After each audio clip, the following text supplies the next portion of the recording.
ഓർമ്മകളിലെ ഓണത്തിന് എപ്പോഴും ഇത്തിരി മധുരം കൂടുതലായിരിക്കും. അപ്പോൾ ഓർമ്മകളിലെ ഓണത്തിന്റെ മധുരം നുണയാൻ സബ്സ്ക്രൈബ് ചെയ്ത് കൂടെ കൂടിക്കൊള്ളും. എല്ലാവരും പറയാറുണ്ട്, ഇപ്പോഴൊക്കെ എന്ത് ഓണം, അതൊക്കെ അങ്ങ് പണ്ടെന്ന്. അങ്ങനെ പറഞ്ഞു പറഞ്ഞ് മാവേലി തമ്പുരാന്റെ കാലത്തും പറയും, ഇപ്പോഴൊക്കെ എന്ത് ഓണം, അതൊക്കെ അങ്ങ് പണ്ടെന്ന്. അല്ലേ? ഈ മാവേലി തമ്പുരാൻ കാരണമല്ലേ ഓണം ഉണ്ടായത്? ഒരു ചെറിയ കൺഫ്യൂഷൻ. അപ്പൊ അങ്ങനെ പറയാൻ പറ്റും. ക്രിസ്മസിന് സാന്താക്ലോസിനെ കാത്തിരിക്കുന്ന പോലെയാണ് ഓണത്തിന് നമ്മൾ തമ്പുരാനെയും കാത്തിരിക്കുന്നില്ലേ? അങ്ങനെ വരും എന്ന് വിശ്വസിച്ചിരുന്ന ഒരു നിഷ്കളങ്ക ബാല്യം നമുക്കൊക്കെ ഉണ്ടായിരുന്നു. 10 ദിവസവും പൂക്കളം ഇടുക എന്നുള്ളതായിരുന്നു നമ്മളുടെ അന്നത്തെ ഏറ്റവും വലിയ ഹോബി. കണ്ട വിളയിലും പണയിലും എന്തിന് പൂക്കൾ ഭ്രാന്തായതുകൊണ്ട് മാത്രം പൂക്കട നടത്തിയിരുന്ന സെന്തിലണ്ണന്റെ കൂടെ ഒളിച്ചോടിപ്പോയ സരളച്ചേച്ചിയുടെ വീടിന്റെ മുറ്റത്തുനിന്ന് വരെ പൂക്കൾ അടിച്ചു മാറ്റി പൂക്കളം ഇട്ടിരുന്ന ഒരു കാലം. അന്നൊക്കെ എന്തോരം വെറൈറ്റി പൂക്കളായിരുന്നു. കാക്കപ്പൂ, കദളിപ്പൂ, കോളാമ്പിപ്പൂ, തെറ്റിപ്പൂ, തുമ്പപ്പൂ, മന്ദാരം, മാങ്ങാനാറി, മുക്കൂറ്റി, ശംഖുപുഷ്പം, കാശിത്തുമ്പ, വാടാമുല്ല, കൃഷ്ണകിരീടം. എന്തിന്? മത്തന്റെ പൂവര വെച്ച് നമ്മളിട്ട് പൂക്കളമിട്ട് കളയും. ഈ മത്തം പൂവിൽ നിന്നാണ് മത്തങ്ങ ഉണ്ടാവണമെന്ന് അറിഞ്ഞൂടാത്തതുകൊണ്ട് അതിന് ഓമന മുമ്പ് ഓടിച്ചിട്ടടിച്ചിട്ടുണ്ട്. പിന്നെ ഇപ്പോഴൊക്കെ എന്തോന്ന് പൂക്കളം, മത്സരത്തിൽ ജയിക്കാൻ വേണ്ടി ഒരു പൂക്കളം, അത്രയേ ഉള്ളൂ. പണ്ടൊക്കെ ഓണപരീക്ഷ കഴിഞ്ഞ് കഴിഞ്ഞാൽ 10 ദിവസവും അർമാദമാണ്. ഇപ്പൊ ചില സൈക്കോ സ്കൂളുകളുണ്ട്, ഓണാവധി കഴിഞ്ഞിട്ട് ഓണപരീക്ഷ നടത്താം. ഈ പട്ടിക്ക് മുഴുവൻ തേങ്ങ കിട്ടിയതുപോലെ പിന്നെ ആ ഓണാവധി കൊണ്ട് നമുക്ക് എന്തെങ്കിലും കാര്യമുണ്ടോ? അടുത്ത ഏറ്റവും ഗുമ്മുള്ള കാര്യം നമ്മുടെ ഓണക്കോടി എടുക്കലാണ്. വർഷത്തിലെ ഒരു പരിപാടി ആയതുകൊണ്ട് ഓണക്കോടി തെരഞ്ഞെടുപ്പും അത് വാങ്ങാൻ പോലും അത് ഓണത്തിന്റെ നിട്ട് 10 പേരെ കാണിക്കലും ഒക്കെ ഒരു നല്ല അടിപൊളി സംഭവമായിരുന്നു. ഇപ്പം അതിന് വലിയ പ്രാധാന്യമൊന്നുമില്ല. അന്ന് ഒരു കൊല്ലത്ത് എടുക്കുന്ന ഓണത്തിന്റെ ഓണക്കോടി അടുത്ത കൊല്ലം വരെ ഉപയോഗിക്കാൻ വേണ്ടി അഡ്വാൻസ് ആയിട്ട് അമ്മ എക്സ്ട്രാ ലാർജ് എടുത്തത് ഏതാണ്ട് വെള്ളാട്ടപ്പൊക്കെ റേഷനിലെ ഓണം. അത് ഞാൻ ഇട്ട ചുരിദാർ, എൻ്റെ ചേട്ട ഇട്ട ജുപ്പ, ഇനി ഓമനമ്മ എടുത്തിട്ട് കഴിഞ്ഞാൽ നൈറ്റി, അങ്ങനെ ഒരു രൂപം. പക്ഷെ ഇപ്പം നമുക്ക് അതിൽ വലിയ ഗുമ്മൊന്നുമില്ല. നമ്മൾ മാസം ഓൺലൈനിൽ ഇങ്ങനെ ഷോപ്പ് ചെയ്തുകൊണ്ടിരിക്കുകയാണല്ലോ. പക്ഷെ ഒരു കാര്യമുണ്ട്, നമ്മൾ വല്ല ഹോസ്പിറ്റലിലോ ബസ് സ്റ്റോപ്പിലോ ഇതിന് കുട്ടികളെ സ്കൂളിൽ വിടാൻ പോയാൽ പോലും നമ്മൾ അതേ ചുരിദാറിൽ അതേ കളറിൽ മിനിമം ഒരു 7 പേരെങ്കിലും കണ്ട് നമ്മൾ ഗുമ്മടിക്കാറുണ്ട്. പിന്നെ ഈ ലോകത്ത് ഒരുപോലെ 7 പേരുണ്ടാകണമെന്നുള്ളതാണല്ലോ ഒരു വൈപ്പ്. ഓണത്തിന് നമുക്ക് കുഞ്ഞിലെ മറക്കാൻ പറ്റാത്തതെന്ന് പറഞ്ഞാൽ ഒരു ഊഞ്ഞാലാട്ടം തന്നെ.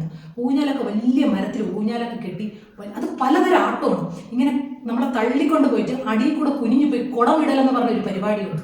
അതൊക്കെ അങ്ങ് ആഞ്ഞു വിട്ടുകൊണ്ടിരിക്കുമ്പോൾ പിടിവിട്ട് നമ്മളപ്പുറത്തെ ശാന്തി ചേച്ചിയുടെ പുളിങ്കൊമ്പിലൊക്കെ ചാടി പിടിച്ച് തൂങ്ങിക്കിടക്കും. പണ്ടേ ഞാൻ പിടിച്ച പുളിങ്കൊമ്പിലല്ലേ പിടിക്കുള്ളൂ, അതുകൊണ്ടാണ് അതിൻ്റെ ഒരു ഗുമ്മ കേട്ടോ. ആടി തിമിർത്ത് 1-2 വീഴ്ചയൊക്കെ വീണ് കയ്യോ കാലോ ഒന്ന് ഒടിഞ്ഞു കഴിഞ്ഞാൽ അച്ഛൻ വന്ന് ഊഞ്ഞാൽ അഴിച്ചു വയ്ക്കും. പക്ഷെ ഇപ്പോഴത്തെ കാലത്ത് ഊഞ്ഞാല് കെട്ടാൻ മുറ്റത്തൊരു മരമുണ്ടോ? ഇനി വല്ല ഫ്ലാറ്റിൽ ഊഞ്ഞാല് കെട്ടാന്ന് വിചാരിച്ചാൽ മനസ്സൊന്ന് പറഞ്ഞ് ആടി ഒന്ന് കുടം വിട്ട് കഴിഞ്ഞാൽ നമ്മളെ ഈ മരട് ഫ്ലാറ്റ് പോലെ പൊടിഞ്ഞു വീണ് പൊടി പോലും ഇല്ല കണ്ടുപിടിക്കാൻ എന്ന് പറയുന്ന അവസ്ഥയാണ്. ഒന്നാം ഓണം ഉത്രാടപ്പാച്ചിൽ. ഉത്രാടം ഉച്ച കഴിഞ്ഞിട്ട് നാളെയാണ് ഓണം എന്ന് അവരിപ്പോൾ അറിഞ്ഞതുപോലെ എല്ലാവരും നേരെ ചാല മാർക്കറ്റിലോട്ട്. അല്ലെങ്കിലും ഉത്രാടം ഉച്ച കഴിഞ്ഞാൽ അച്ചിമാർക്കെല്ലാം വെപ്രാളം എന്നാണല്ലോ ഒരിത്. തിരുവോണത്തിൻ്റെ അന്ന് സദ്യ ഒരുക്കി, അച്ചാർ, അതും ഇഞ്ചി, നാരങ്ങ, മാങ്ങ, കിച്ചടി, പച്ചടി, അവിയൽ, തോരൻ, കാളൻ, സാമ്പാർ, പുളിശ്ശേരി, രസം, പായസം 3 വിത്ത് ബോളി. ഓർക്കുമ്പോൾ തന്നെ എന്താ രസമല്ലേ? ഇത് ഇത്രയും ഒരുക്കി വെച്ചിട്ട് ഒരു പ്ലേറ്റിൽ സ്പൂണും വെച്ച് കഴിക്കണതിനെ പറ്റി ഒന്ന് ചിന്തിച്ചേക്ക്. അയ്യേ, പാണ്ഡ്യമാമൻ സൂട്ടും കോട്ടും ഇട്ട് വന്നപ്പോൾ അതിനൊക്കെ നമ്മുടെ സുധാകര മാമൻ കനി. കാരണം മാമനാണല്ലോ വാഴപ്പണയുള്ളത്. തിരുവോണത്തിന് അത് നേരെ ഉച്ചയ്ക്ക് ചാടിപ്പോയി ഇലയും പറിച്ചോണ്ട് വരണ കൂട്ടത്ത് ഒരു ഇലയ്ക്ക് ഒരു വാഴ എന്നുള്ള മട്ടിൽ ഒടിച്ചിട്ടിട്ട് വരും. ഈ നമ്മൾ ജെംസ് സിനിമ മറ്റേ പരസ്യത്തിലെ ജെംസ് മുട്ടായുടെ പരസ്യമില്ലേ, അതുപോലെ ഒരു പച്ച ജെംസ് എടുക്കാന്ന് വിചാരിക്കുമ്പോൾ എല്ലാം കൊലയോടെ അങ്ങ് വീഴില്ലേ, അതുപോലെ. എന്നാൽ വെട്ടിയിട്ട വാഴക്കൊലയെന്ന് അവർ വാഴപ്പിണ്ടിയും കൂടി എടുത്തോണ്ട് പോകണ്ടേ? ഓണം കഴിഞ്ഞാൽ തോരൻ വെച്ച് കൂട്ടി രസിക്കണമെന്നുള്ള വിചാരം വേണ്ടേ? തിരുവോണ സദ്യ അടിപൊളിയായിട്ട് ഉണ്ടിട്ട് ഓണമുണ്ട വയറേ ചൂളമ്പാടിക്കട എന്നും പറഞ്ഞ് ഒരു മൂലയിൽ കിടക്കാതെ നേരെ പോവും കലാപരിപാടികൾ കാണാൻ. മൊടോമോൾ ജംഗ്ഷനിലാണെങ്കിൽ അതുവരെ ഓടി നടന്ന് പിരിച്ച പൈസ എല്ലാം കൊണ്ട് തോവാളെ പോയി പൂവും വാങ്ങിച്ച് പൂക്കളം ഇട്ടിട്ട് ഇരുന്നും കിടന്നും ഉരുണ്ടും ഒക്കെ തുമ്പി തുള്ളി കളിക്കുന്നതൊക്കെ കണ്ട് രസിച്ചിട്ട് ബാക്കി കലാപരിപാടികൾ നമ്മളെ നാട്ടിൻപുറത്തുള്ള കലാപരിപാടികളൊക്കെ കണ്ട് പുറത്തുനിന്ന് വരുന്ന കലാകാരന്മാരെല്ലാം കൈയടിച്ച് വിസിലൊക്കെ അടിച്ച് ആർമാദിപ്പിച്ചിട്ട് സ്വന്തം നാട്ടിലുള്ളവൻ പാടാനോ വല്ലതും കയറുമ്പോൾ കൂകി വെളുപ്പിച്ചിട്ടൊക്കെ തിരിച്ച് വീട്ടിലെത്തുമ്പോൾ കിട്ടുന്ന ഒരു സുഖമില്ല. അതിനൊരു കുമ്പി. ഓണത്തിന് എൻ്റെ ലൈഫിൽ നിന്ന് ഒഴിച്ചുകൂടാനാവാത്ത കുറച്ച് പേരുണ്ട്. വർഷത്തിലൊരിക്കൽ മാവേലി ആവാൻ വേണ്ടി വർഷം മുഴുവൻ ആ വയറും ചുമന്നുകൊണ്ട് നടക്കാൻ സുന്ദരമാണ്. മാമ മാവേലിയായിട്ട് ഒരുങ്ങി വന്നു കഴിഞ്ഞാൽ ഇങ്ങേരിത് കാലനാണോ മാവേലിയാണോ എന്ന് തിരിച്ചറിയാൻ പറ്റണില്ല എന്നുള്ളത് മാത്രമാണ് ആകെ ഒരു കൺഫ്യൂഷൻ. പിറ്റേന്ന് അവിട്ടക്കട്ട ചവിട്ടി പൊട്ടിക്കുമെന്ന് പറഞ്ഞ പോലെ ഓണക്കളികളുടെ ഒരു ആരംഭമാണ്. ഓണമായാലും ഉണ്ണി പിറന്നാലും കോരന് കുമ്പിളിൽ തന്നെ കഞ്ഞി എന്ന് പറഞ്ഞതുപോലെ ഇനി ആരുടെ അടിയന്തരമാണെങ്കിലും മൈക്ക് ഞാൻ ആർക്കും വിട്ടുകൊടുക്കൂല എന്ന് പറഞ്ഞുകൊണ്ട് നമ്മുടെ സ്വന്തം ഷൈജു ദാമോദരൻ ജോയ് മാമന്റെ കയ്യിൽ നിന്ന് മൈക്ക് വേറൊരാൾ മാറി കണ്ടിട്ട് മരിച്ചാൽ മതി എന്നുള്ളതാണ് എൻ്റെ ഒരു ആഗ്രഹം. ഓണത്തിൻ്റെ ഇടയിൽ പുട്ടുകച്ചവടം നടത്തുന്നവരും ഇടയിലുണ്ട്. സുന്ദരിക്ക് ഒരു പൊട്ടുകുത്തൽ മത്സരത്തിൽ പങ്കെടുത്തിട്ട് ആ സുന്ദരിയുടെ ഫോട്ടോ വെച്ച് ആ പഞ്ചായത്തിലുള്ള എല്ലാ മാമിമാർക്കും പൊട്ടുകുത്തി കൊടുക്കുന്നത് പുരുഷമാണ്. ഇക്കൊല്ലത്തെ ഓണമാണ് നിങ്ങളുടെ അവസാനത്തെ ഓണം എന്ന് പറഞ്ഞ് അങ്ങേരുടെ ഭാര്യ സുനിത മാമി സൈഡിൽ.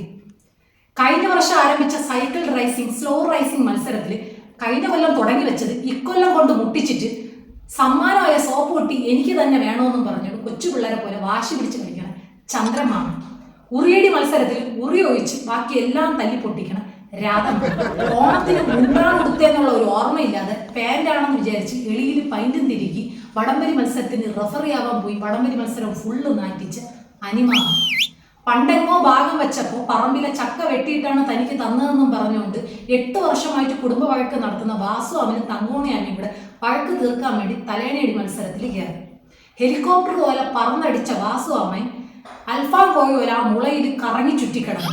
ഇത്രയും അടി കൊണ്ടിട്ട് ആട്ടുകല്ലിന് കാറ്റ് തട്ടിയതുപോലെ അനങ്ങപ്പാറ പോലെ തങ്കോണി മാമ. കസേര കളി മത്സരത്തിൽ കറങ്ങി കറങ്ങി കറങ്ങി തല കറങ്ങി അവസാനം കസേര വരെ പൊട്ടിച്ചിട്ട് നിൽക്കുന്ന രമണി മാമ. 90 അടിച്ച് നമ്മളെ സുകുമാമനില്ല ഇത്രയും കലത്തല്ലി പൊട്ടിക്കൽ മത്സരത്തിൽ ആദ്യത്തെ അടി സ്വന്തം അമ്മായിയമ്മേനെ തലക്കിട്ടേനെ അടിച്ച് പൊട്ടിച്ചിട്ട് മിണ്ടാതെ നിൽക്കണം പൊടിച്ചു കുഞ്ഞമ്മ. അതൊരു അബദ്ധമായിട്ടൊന്നും വിചാരിക്കുന്നില്ല. കഴിഞ്ഞ 30 കൊല്ലത്തെ പക തീർത്തതുപോലെ ഇരിക്കും. ഇനി എന്തൊക്കെ പറഞ്ഞാലും ഇങ്ങനെ കുറച്ചു പേരെ ഓർത്തില്ലെങ്കിൽ എൻ്റെ ഓണത്തിന് ഒരു കളറില്ലെന്നേ. അതുകൊണ്ടാണ് വീണ്ടും അവരെയും കൊണ്ട് വന്നത്. ഇനി എന്തൊക്കെ പറഞ്ഞാലും ഇങ്ങനെ കുറച്ച് പേരും കുറച്ച് ഓർമ്മകളും കുറച്ച് രസങ്ങളും തന്നെയാണ് നമ്മുടെ ഓണത്തിനെല്ലാം കളറാക്കുന്നില്ലേ. അപ്പോൾ വൈറൽ വിദ്യയുടെ എല്ലാ പ്രേക്ഷകർക്കും എൻ്റെയും എൻ്റെ കുടുംബത്തിൻ്റെയും ഹൃദയം നിറഞ്ഞ ഓണാശംസകൾ. ഹാപ്പി ഓണം.